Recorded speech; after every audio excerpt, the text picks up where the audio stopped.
Good evening and welcome to the New York Symposium with Diane Sayre. I'm Diane Sayre. Today is December 2nd, and I am an independent LaRouche candidate running for U.S. Senate in 2024. In this case, it's Senator Kirsten Gillibrand who's up for re-election. And as always, participation in my symposium does not constitute an endorsement of my candidacy, and I may or may not agree with the views expressed here, but we hold these meetings so that certain urgent matters can be discussed and viewpoints which are not typically available in the mainstream media also can be expressed. Now, we are in a really amazing situation. On the one hand, very dangerous. On the other hand, very ripe with potential. Schiller Institute founder Helga Zepp-LaRouche gave a webcast yesterday where she made the point that it is likely there could be some very ugly turn of events between now and the end of the year. And you can say that has to do with the Ukraine situation, but that really is an outgrowth of the blowout of the transatlantic financial system. But just in terms of what's happening on the ground, you now have a situation where Russia has regrouped, brought their 350,000, or as Colonel McGregor says, it may be 500,000 troops into the battle. This situation, you must remember that the British and the US have been very clear that their intention in this is to weaken and destroy Russia. Biden said explicitly when he was in Poland that Putin should be overthrown. And they have said that Russia cannot be allowed to win. Anyone who studied the history of Napoleon Bonaparte or what happened to Adolf Hitler it knows that Russia cannot lose. There are certain red lines. Putin made them very clear at the beginning. The ethnic cleansing of Russian-speaking people in the East was not acceptable. Ukraine having a nuclear weapon was not acceptable any more than Cuba having nuclear missiles was acceptable to President Kennedy. These red lines were not only ignored, they were almost used as a roadmap in order to provoke a situation which is now escalating. And when President Zelensky, when Turkey had attempted to mediate some kind of negotiated end to this conflict, Boris Johnson rushed over there on the first jet he could get to tell Zelensky, don't negotiate, keep fighting, we'll send you more weapons. So you have the cynical, ugly destruction of Ukraine being pushed for an ulterior motive, which has much more to do with the global financial blowout and is something that Dick Cheney, Donald Rumsfeld, and other neocons said when the Berlin Wall came down, which was that the US had to be the global hegemon. No other nation should surpass us. We would be the new British Empire, the new Roman Empire. Now, that would be bad enough if the United States continued as an agro-industrial power, making scientific breakthroughs, raising the standard of living, raising life expectancy, but instead we collapsed our economy. We continued with this post-industrial society.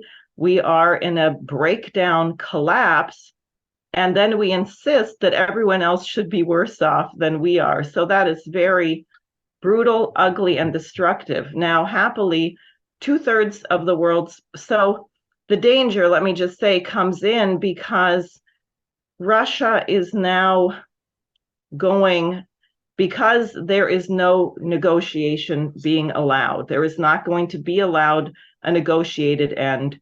They, as far as they are concerned, the only option is to simply crush Ukraine. They had not wanted to do that. That's why things started relatively slowly. Putin was criticized massively in Russia. Why didn't you take out the infrastructure? Why didn't you do this? Why didn't you do that? People should also understand these nations are very close. I was at an event where I heard a speaker who said his daughter was in the Russian army, his son-in-law was in the Ukrainian army, and every morning he wakes up in terror.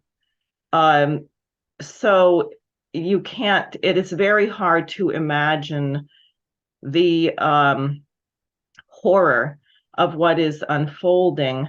And I have heard various military analysts saying Russia is simply going to proceed through to, it may take a number of months to take over at this point, because there is no one to negotiate. Negotiations are not being allowed by NATO.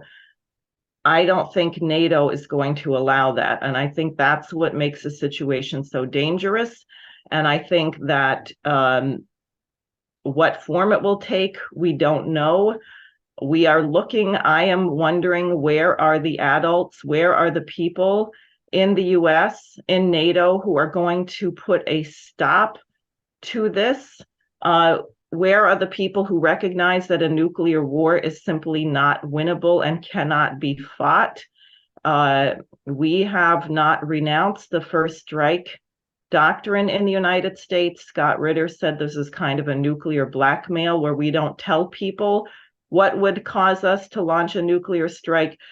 So this is what we're facing. Now, we're going to get a kind of a backside picture of that from the guests here tonight, with what happened with the FTX Bitcoin blowout, which I can assure you was not just the work of some 27-year-old who didn't know what he was doing or who was an egomaniac or something.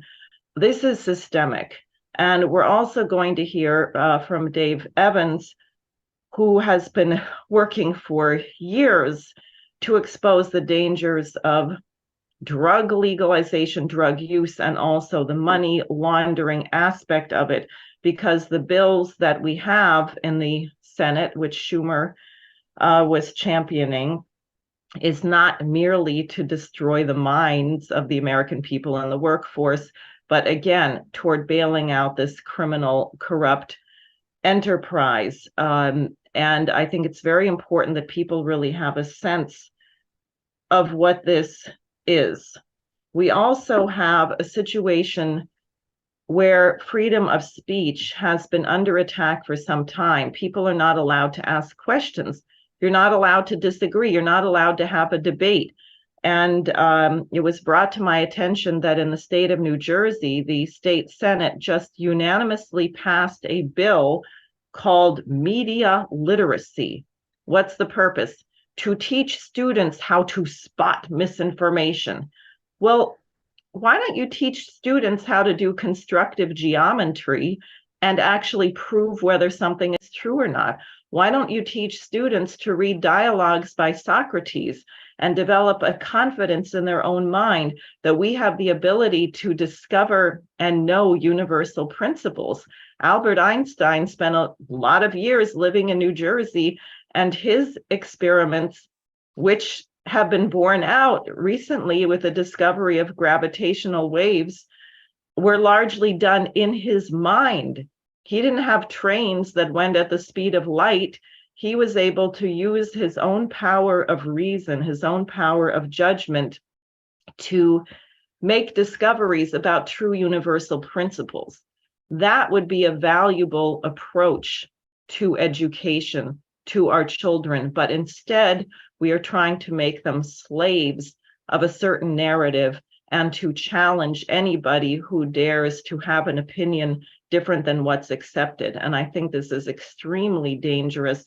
I don't know if Governor Murphy has signed the thing yet. I also think we should look for such things in other states. Now, finally, I just want to conclude with something that Helga Zepp-LaRouche put forward, because she said, when you're in such a seemingly intractable conflict on a collision course, the only way out of it is to rise to the level of principle And she therefore wrote a document entitled 10 Principles of a New International Security and Development Architecture. The first is that the new international security and development architecture must be a partnership of perfectly sovereign nation states, which is based on the 5 principles of peaceful coexistence and the UN Charter. And people can look that up, but it's all very clearly stresses non-interference, respect for sovereignty, and the right to development. Next, the absolute priority must be to alleviate poverty in every nation on the planet, which is easily possible if the existing technologies are being used for the benefit of the common good. Third, the life expectancy of all people living must be prolonged to the fullest potential by creating modern health systems in each country on the planet. This is the only way that present and future potential pandemics can be overcome or prevented altogether. Fourth, since mankind is the only creative species so far in the universe, at least that we know of, given the fact that human creativity is the only source of wealth through the potentially limitless discovery of new universal principles, one of the main aims of the new international security and development architecture must be to provide access to universal education for every child and adult person living. The true nature of man is to become a beautiful soul, as Friedrich Schiller discusses this, and the only person who can fulfill that is the genius. Fifth, the international financial system must be reorganized so it can provide productive credits to accomplish these aims. A reference point can be the original Bretton Woods system, as Franklin D. Roosevelt intended it, but was never implemented due to his untimely death, and the 4 laws proposed by Lyndon LaRouche. The primary aim of such a credit system must be to increase dramatically the living standard, especially of the nations of the global South and the poor in the global North. Sixth, the new economic order must be focused on creating the conditions for modern industry and agriculture, starting with the infrastructural development of all continents, eventually to be connected by tunnels and bridges to become a world land bridge. Seventh, the new global security architecture must eliminate the concept of geopolitics by ending the division of the world into blocks. The security concerns of each sovereign nation must be taken into account. Nuclear weapons and other weapons of mass destruction must be immediately banned. Through international cooperation, the means must be developed to make nuclear weapons technologically obsolete, as was originally intended by the proposal which became known as the SDI, suggested by LaRouche and made as an offer to the Soviet Union by President Reagan. Eighth, in former times, one civilization at one corner of the world could go under and the rest of the world would only find out years later due to the length of distances and time needed for travel. Now, for the first time, because of nuclear weapons, pandemics, the internet, and other global effects, mankind is sitting in one boat. Therefore, a solution to the existential threat to humanity cannot be found with the help of secondary or partial arrangements, but the solution must be found on that level of the higher one, which is more powerful than the many. It requires the thinking on the level of coincidentia oppositorum, the coincidence of opposites of Nicholas of Cusa.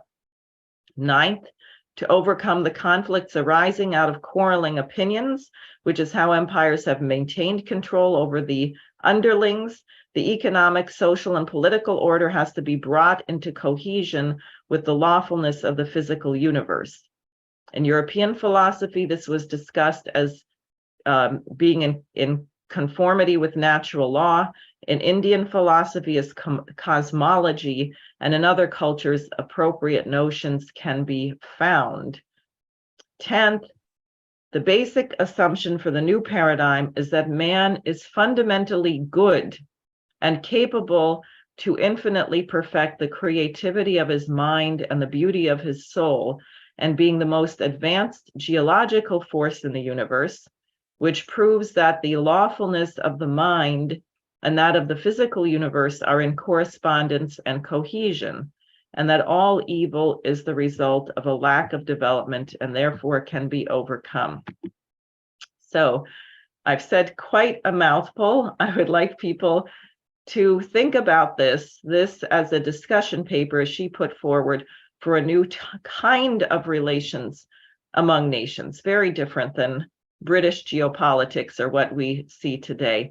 And with that, I'm going to turn it over to Paul Gallagher, who is the economics editor of Executive Intelligence Review. And Paul, don't forget to unmute. Yes, there you go. Thank you.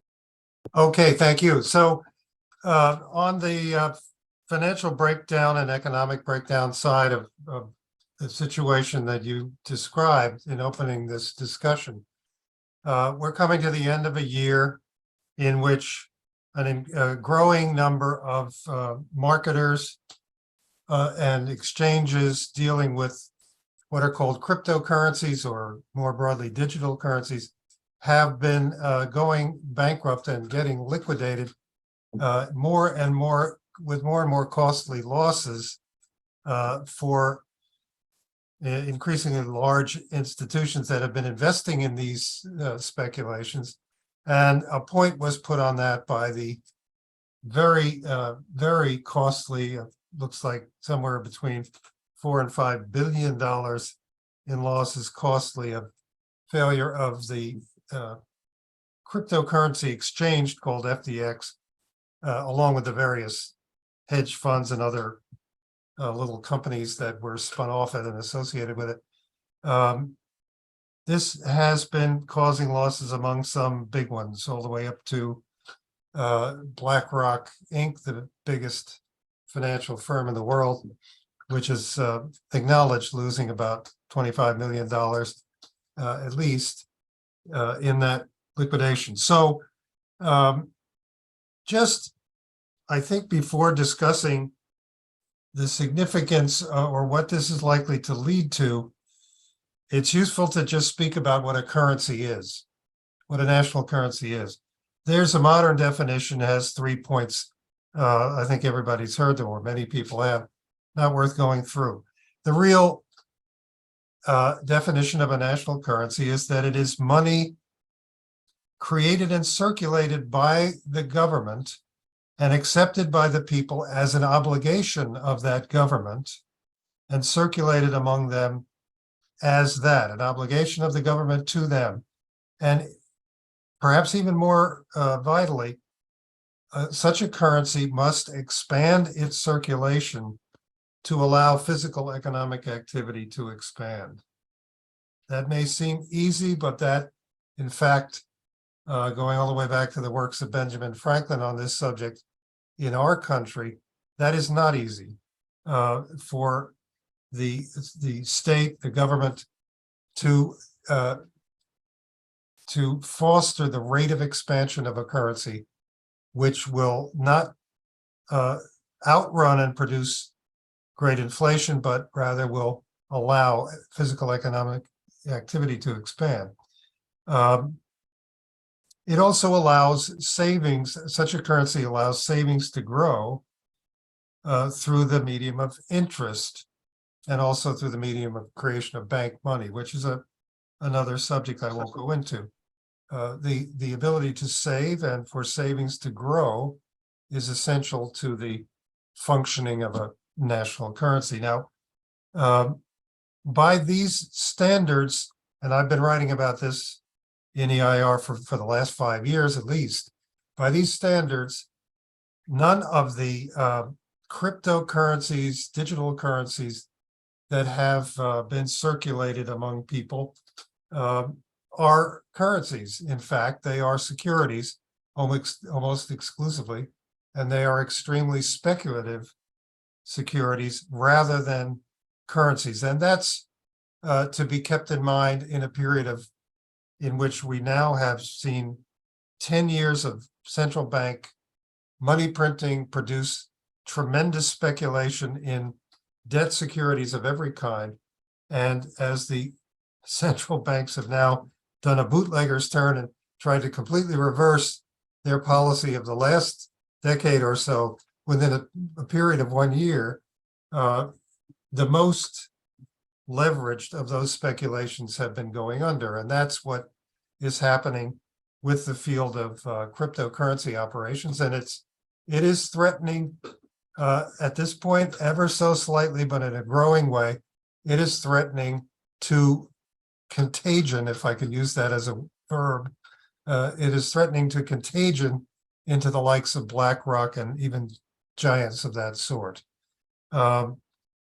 So we've had this particularly spectacular case, and nothing about the surface features of the case of FTX and its collapse make any sense. To give an example, this past Wednesday, there was a rather well-known and very well-attended annual event, financial analytical event, let's call it, the New York Times Deal Book Summit, it's called, held every year. Diane and her campaign people were there leafleting it this year, but inside, one of the featured speakers was Samuel Bankman-Fried, the now very thoroughly exposed Ponzi operator, chief fraudster, and in fact, the head of a merry band of thieves who simply took the money of so-called customers, speculators, investors in that of cryptocurrencies into that exchange. They took their money and spent it on what they wanted to spend it on, and ran a very fraudulent Ponzi scheme. His appearance at this big deal book summit this past Wednesday, you could compare that, say, to Bernie Madoff, after having confessed to his Ponzi scheme, getting to lead several more board meetings of the NASDAQ exchange, which he was the head of. Or as Dennis Speed suggested today, would be like Elizabeth Holmes giving the keynote speech at a medical technology conference on her way to federal prison for the Theranos fraud. And yet there he was, supposedly getting a tough interview from Andrew Ross Sorkin of the New York Times. But there he was, featured along with Janet Yellen, Larry Fink of BlackRock, Mark Zuckerberg, Volodymyr Zelensky in this Deal Book annual summit of the New York Times. So it poses the question of how is it possible that this apparently completely lawless little group of youngish people who were operating the FTX exchange and its associated hedge funds in the wildest possible way, and basically taking customers' money and spending it, stealing it and spending it. How is it possible that in this little group were the biggest contributors in the last 2 years cycle, but to both the Democratic Party and the Republican Party in 21 and 22? How is it possible that in this little merry band of pranksters were the originators of supposed cryptocurrency regulation legislation, which is now being pushed and is likely to pass in the lame duck session of the Congress, is being pushed very hard by the Financial Stability Oversight Board, the group of the 5 big regulators in the United States government structure. And that legislation, its main sponsors are Debbie Stabenow of Michigan and Boozman, I'm forgetting his Senator Boozman's first name, Robert Boozman, I believe, of Arizona, Republican. They each got $23,000 contributions from Samuel Bankman-Fried, the head of this merry group. And Bankman-Fried was the initial designer of the legislation which they introduced and which is now being pushed towards the finish line in the lame duck session of Congress. It's endorsed by the Financial Stability Oversight Board. It's endorsed publicly by Gary Gensler, the head of the Securities and Exchange Commission. And it comes from the center, the leader of this outright criminal fraud. I say criminal, although he hasn't yet been convicted of anything, but I'm confident that time will prove that's correct. So how could this be possible? I just want to suggest one thing, that 20 years ago, 23 years ago now, there was a firm called, a huge hedge fund called LTCM, Long-Term Capital Management. And this was run by absolute geniuses, Nobel Prize wonders of the world, Myron Scholes and Robert Merton. They were the originators of the so-called rational markets hypothesis, the continuers of the heritage of the Samuelsons, the gurus of market economics internationally. They could do no wrong.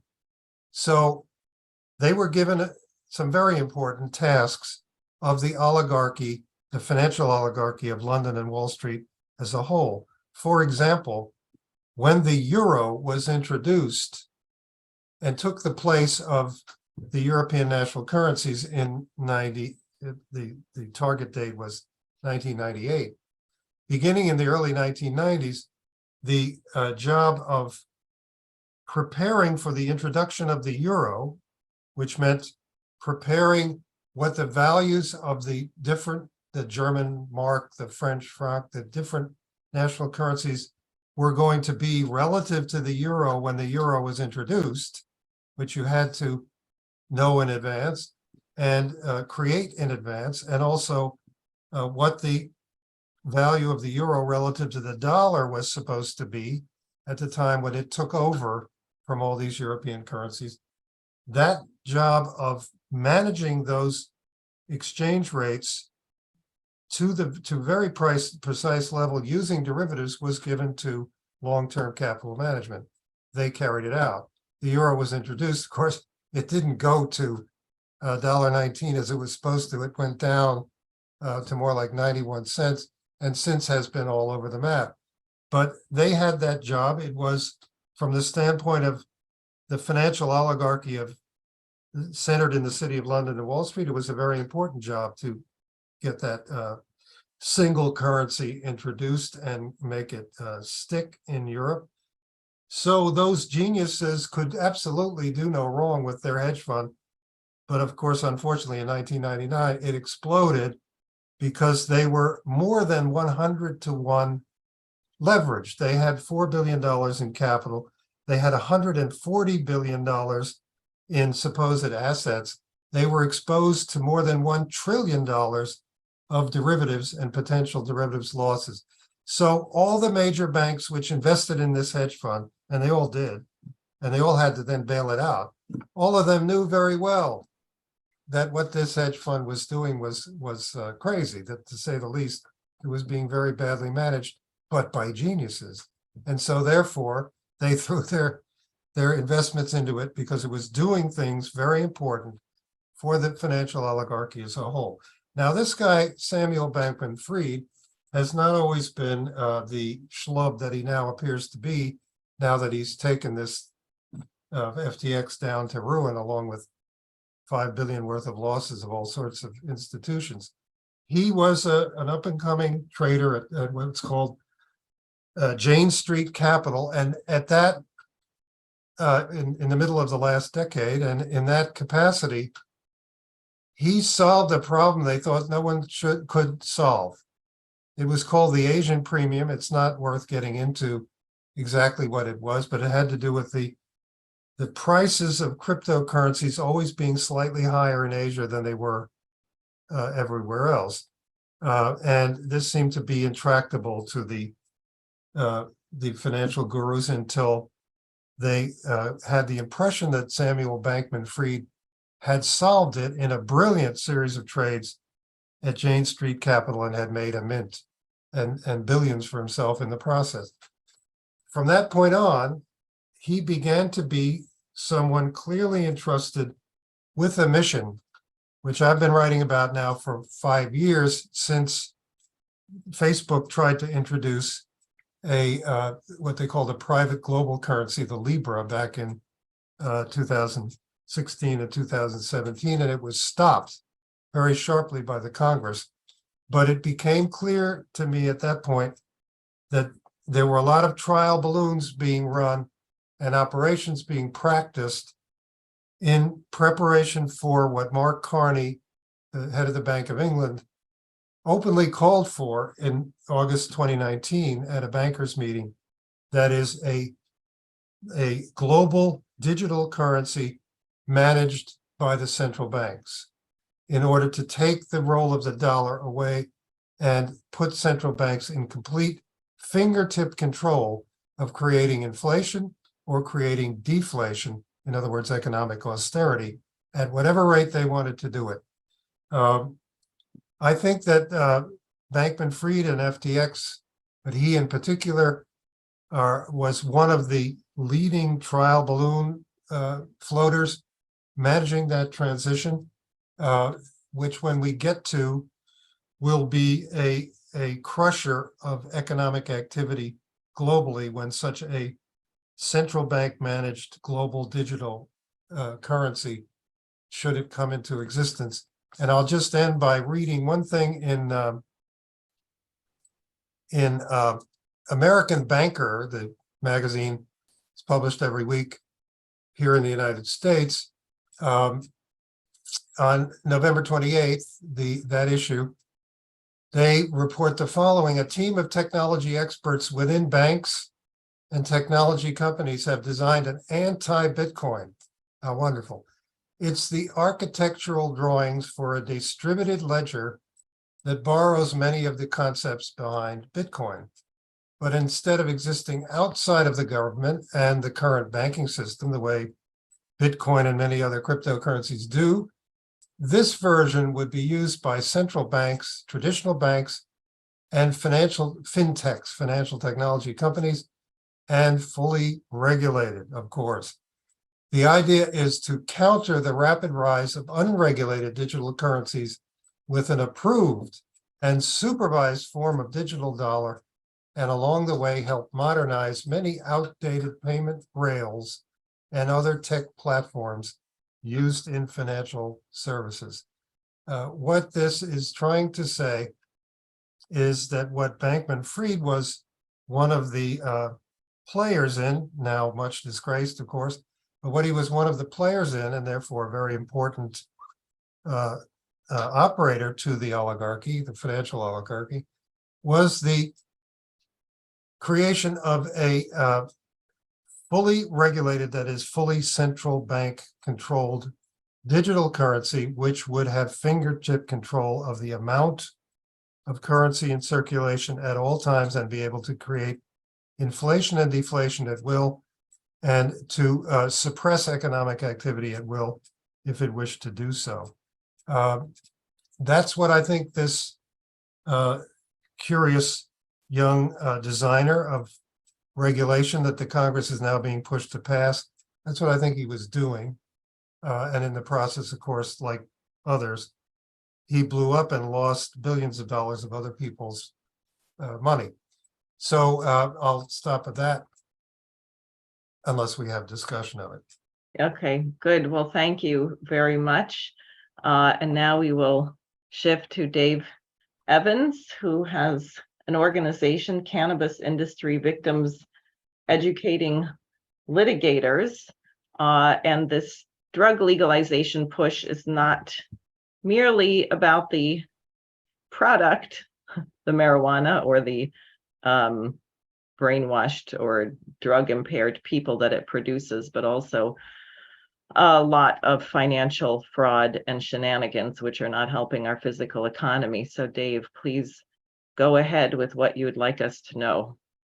Well, thanks. The current issue is what's known as the Safe Banking Act. And right now, because marijuana is illegal under federal law, the marijuana industry does not have access to banks, the banking industry, and all of the things that can provide. They argue that they should have that access because so many states have legalized marijuana. Also, they should have access to banks so that they don't get robbed, that it creates crime to operate on a cash basis, and so forth. They put forward the Safe Banking Act, which would give them the ability not only to bank, but to have access to more money to expand marijuana. Now, the problem with marijuana is that it's not the marijuana that was here in the 1960s. It's a completely different drug. It is extremely potent. I smoked pot a few times when I was in college in the 60s. And back then it was maybe 2-3% THC. They now have marijuana products that are 99% THC. And it has a tremendous psychoactive effect and addicting effect. But most people perceive of marijuana as being the Woodstock weed that I smoked back in the 60s. And it's not the case anymore. They've developed very potent, very addictive, very mind-altering derivatives now that are causing a lot of mental illness and physical injury. So what this Banking Act would do is to give them access to banking. The problem with this is that they would then use that money and to get more institutional investments to expand their advertising for marijuana use. Now, the other problem with marijuana use, it is not regulated. The states that have legalized marijuana have done an extremely poor job of regulating it because the industry has seen to that. The industry says, let's legalize and then it'll be regulated and it'll be safe. And the exact opposite is happening. Marijuana use has expanded. The black market has not gone down. And the reason for that is that the regulated, in quotes, legal marijuana is simply more expensive to produce because you have to pay taxes on it. And you have to sell it from a store. And you have to hire employees. And black market marijuana is cheaper.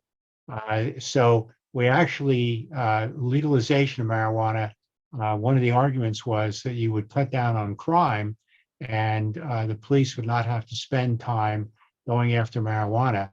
And what's happened in California, because the black market is still strong, the marijuana industry is calling upon law enforcement to crack down on the black market because it's gotten so strong. So actually more police time is being spent on the regulation and cracking down on the black market than we had before. It is addictive. 3 out of 10 people who use marijuana develop a marijuana use disorder. And about 80% of the marijuana consumption is made up by about 20% of the people that use it. Now, they also argue that legalization or banking would help communities of color. Their theory is that there are all these minorities that are in prison for possession of small amounts of marijuana. That's absolutely untrue. It's a complete myth. They have used it because people believe it, but it's not true. My organization has done research on this. We've looked at the sentencing data on both the state and federal level, and there are simply no people or very, very few in prison for possession of small amounts of marijuana. The people that are in prison are major traffickers. In the federal prison system, the average amount of marijuana that somebody's in prison for is 115 pounds. But people believe this, and they believe that communities of color have been damaged unfairly by marijuana, and so they promote marijuana legalization to basically as a form of reparations for people of color. And this has been persuasive. People believe this, but it's just simply not true. In fact, only about 2% of the entire marijuana industry is owned by Black people. I know somebody who is very pro marijuana. He calls the marijuana industry the Caucasian cannabis cartel. It is not really helping people of color. In fact, it's bringing more drugs into neighborhoods that already have severe drug problems. So the Safe Banking Act, which is before Congress right now, would remove all barriers to investment.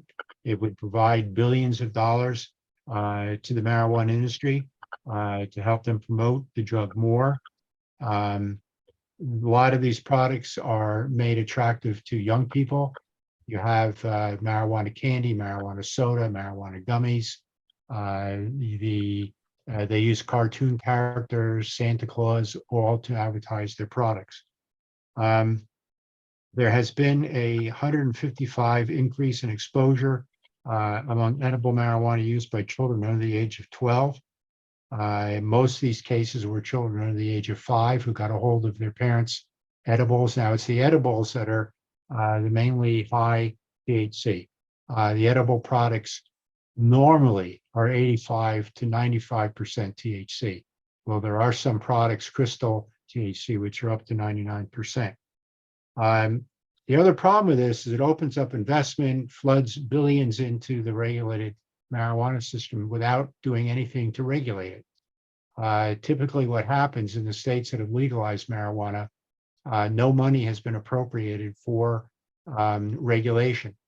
And for example, I think it's either in the state of Washington or Oregon, only 3% of the marijuana stores have ever been inspected by the state.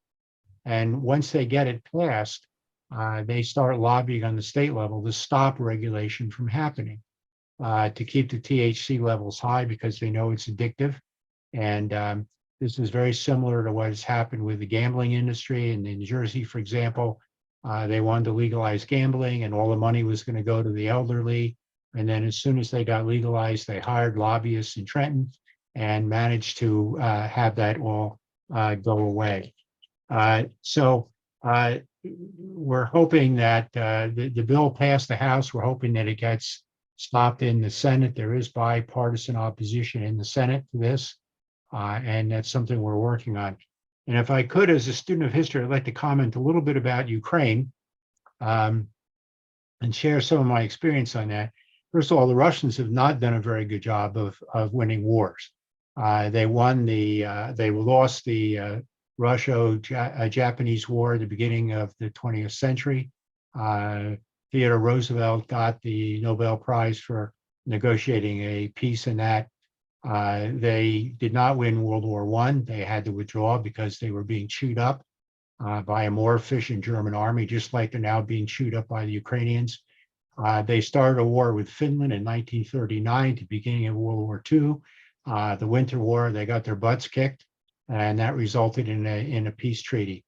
They only won World War II because Hitler made very strategic mistakes and decided to attack Stalingrad, which was not a good thing to do. He pulled all his troops out from southern Russia to get a hold of the oil facilities there and focused on Stalingrad.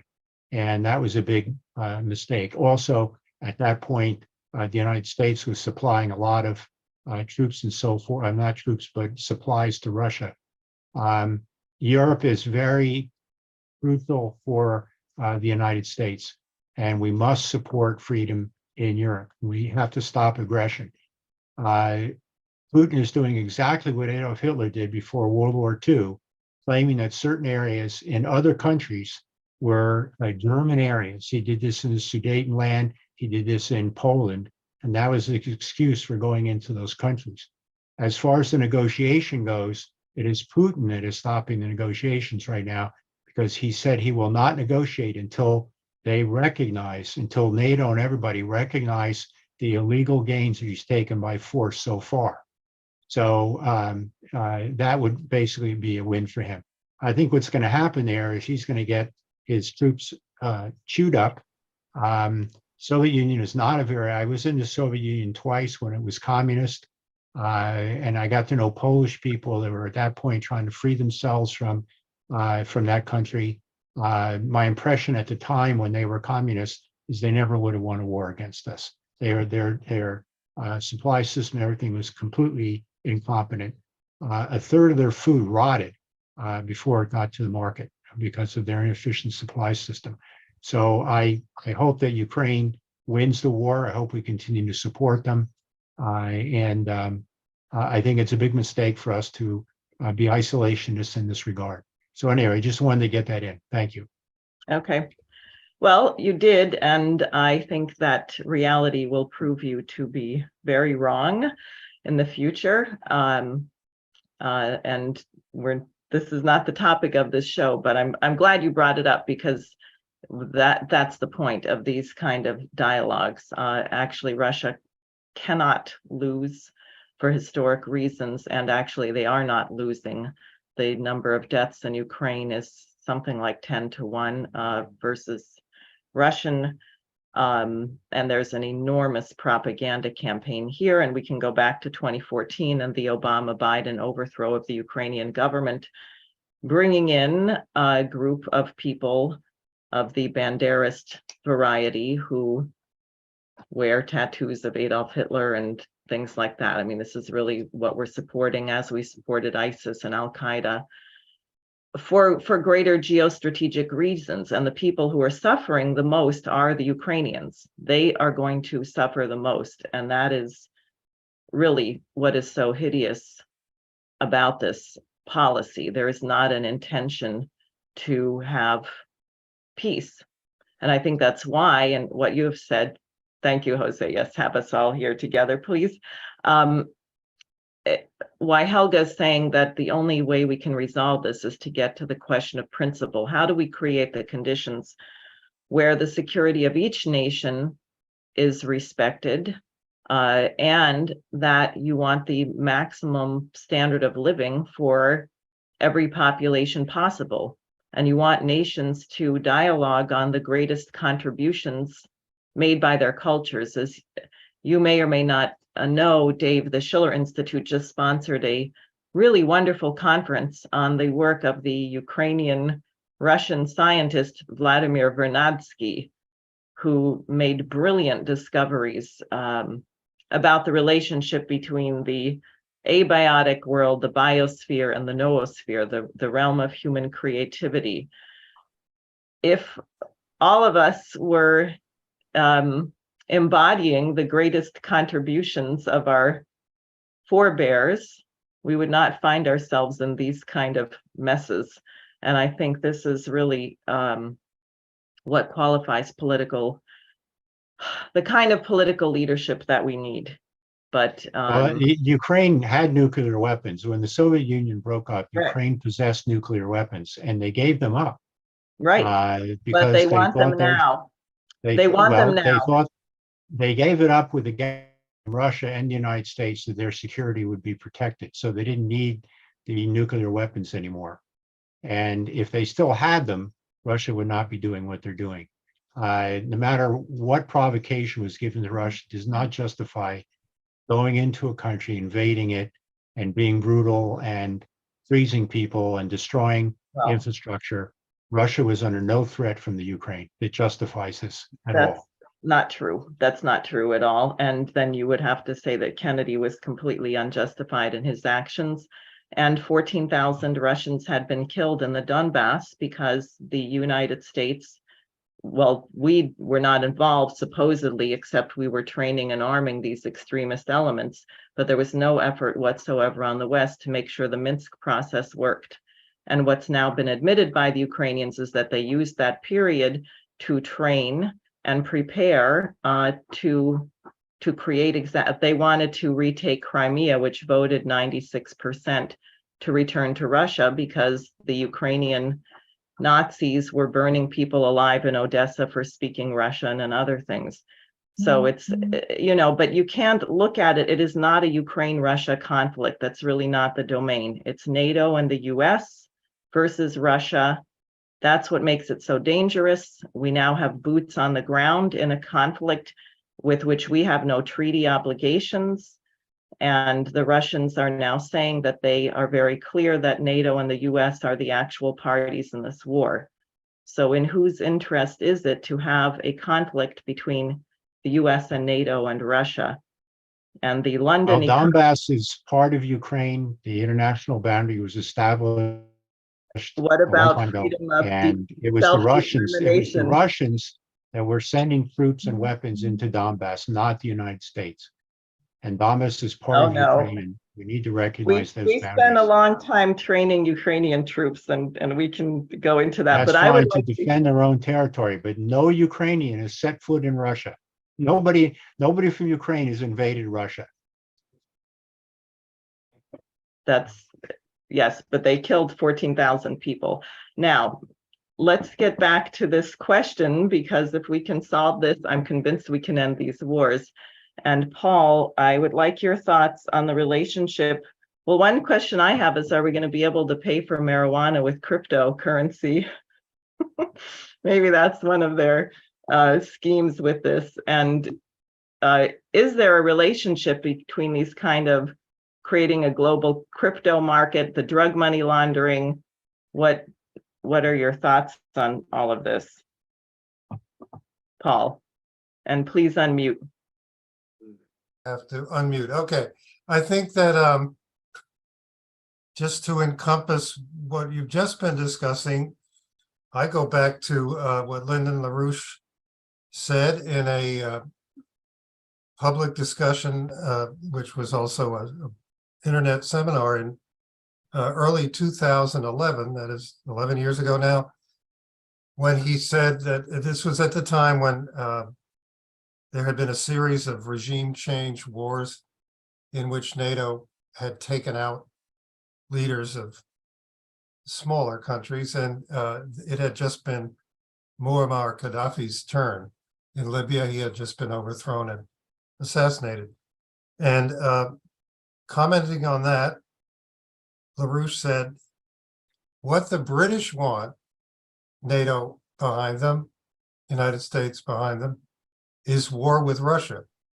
And the aim of what is going on now is to get to a war with Russia, and behind Russia, China.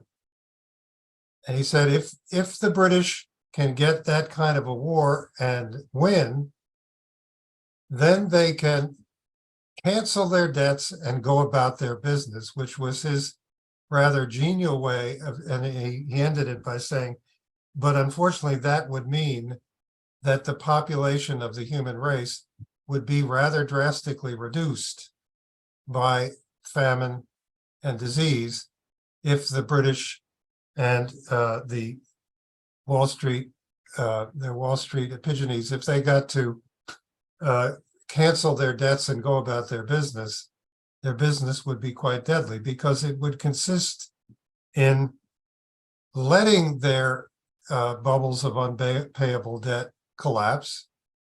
Not, they would not have, in that case, been spending the last 12 years frantically printing money and then turning around and raising interest rates.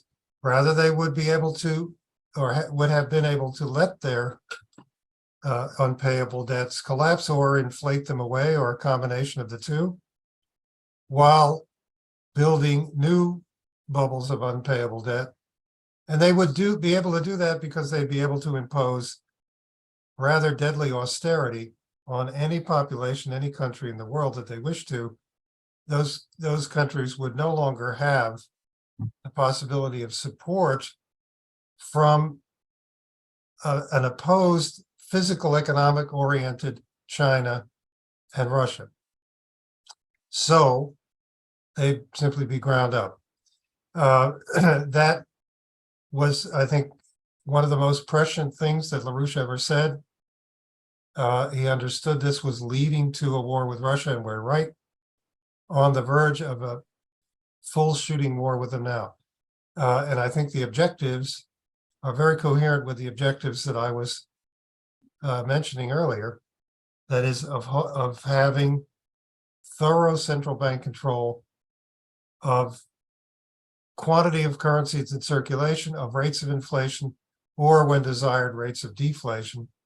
And in addition, of course, we're talking about going to war with countries which have considerably stricter anti-cannabis legislation than this country does, and in effect wiping those countries out. At least with Russia, that's clearly the objective. So the broad aims of the oligarchy that I was discussing, I think, are expressed in their long desire to have a good old war, maybe even a total war with Russia and then with China. So that's what I'd say. I think the important questions have to do with, are we going to allow this managed or not so managed collapse of a $300 trillion bubble of unpayable debt around the world, blown up over the period since the last crash in '08? Are we going to allow that to go into another uncontrolled crash, or are we going to take sharp regulatory steps? Those involve separating, breaking up the biggest banks, separating commercial and investment banking. They involve strict regulation of currency speculation and similar forms of speculation, and strict regulation of the circulation of narcotic substances and other things. So which do we want to do? These aims are embedded in the motivations which have led to what now could be a war, which could destroy all of us. And I don't think we need to speculate about which of the current combatants are going to win, but whether this should have been brought to this pass in the first place. And I think those are the things we need to concentrate on. I think if you look at the policies, for example, the sanctions, which were supposed to be so devastating to Russia, what has occurred is that Russia has consolidated its relations with other nations, particularly with China and others, and actually done some things along the lines that LaRouche had outlined years ago. They're talking about creating a new currency. You have nearly 2/3 of the world's population moving in another direction. The nations that have been imposing the sanctions, like the United States and Western Europe, are suffering. And when you raise the question of what happened to Nord Stream 2, for example, it is really a question how long the Europeans are going to continue to be allies, or to think they are allies, of the United States and Great Britain, who don't really seem that interested in the well-being of their populations. So again, I do think it's what Helga outlined is very clear. It's a certain principle. It's what is your view of the nature of man, of human beings? What is the most valuable contributing factor to economic growth? It is human creativity. How do you protect that? How do you ensure that you have a system of sovereign nations that allows that to develop? That's what's under attack. If you believe in an oligarchical system, if your view is that human beings are merely animals and some are born to rule and others are born to serve, then you can find yourself in a situation such as what we have today. But I think this is, it's a long, hard fight. And the idea, and getting back to what this thing about the media literacy, imagine telling children who should be learning how to become creative and critical thinkers and to determine whether something is true, telling them there's a set narrative and they're going to be the thought police, just like the Stasi in East Germany or the children in Nazi Germany were doing. That's what we're doing to the children of the United States. If I can just inject something here, my daughter teaches English and teaches journalism and how to evaluate the media and so forth. She does it from a critical thinking perspective. She doesn't talk about a particular philosophy, but she teaches the kids how to judge and what to look for and how to make decisions on all the things that they see without a particular philosophy. So if the New Jersey legislature voted on it, that would include Republicans also in that. It may be that that's the approach that they're trying to take, that they're teaching kids to evaluate, not just believe everything that they hear, but to question things and to look at things. And that's what my daughter does. She teaches the kids to look at alternate sources of information, alternate media. She teaches them how to write news stories. Matter of fact, I've had people that she wanted to write stories about, have her students interview them so they get a sense of how to do a proper interview, what are the things that should be covered, and so forth. So I think it can be positive. It's not necessarily propaganda. It can be propaganda, but it can also be a chance to tell kids, look, don't believe everything you read. Look at alternate sources, try to look at things from different perspectives. And that's what she teaches her kids to do, not to rely on any one media source. I will say something in favor of the Russians, that they do have better drug policies than we do. The same thing with the Chinese. And I think President Trump alluded to this when he said the American people were not ready to deal with the opiate crisis. There's a very good book called Red Star Over China, which was a book written about Mao and the communists taking over China. And what Mao did, because they had a tremendous opium problem, which was caused by the British. And he gave everybody 90 days to clean up. And if you did not clean up, you were executed. And that solved the drug problem in China. So I will support, and I've spoken to top Russian officials at the United Nations that did work at the UN in Vienna several times. I've been over there and told them that I was embarrassed that my country was going towards legalization of marijuana. So there is some advantage to totalitarianism in terms of cleaning up problems, but you have to weigh that against potential freedom. Well, I asked the Russians. how about Yeah. totalitarianism and imposing problems?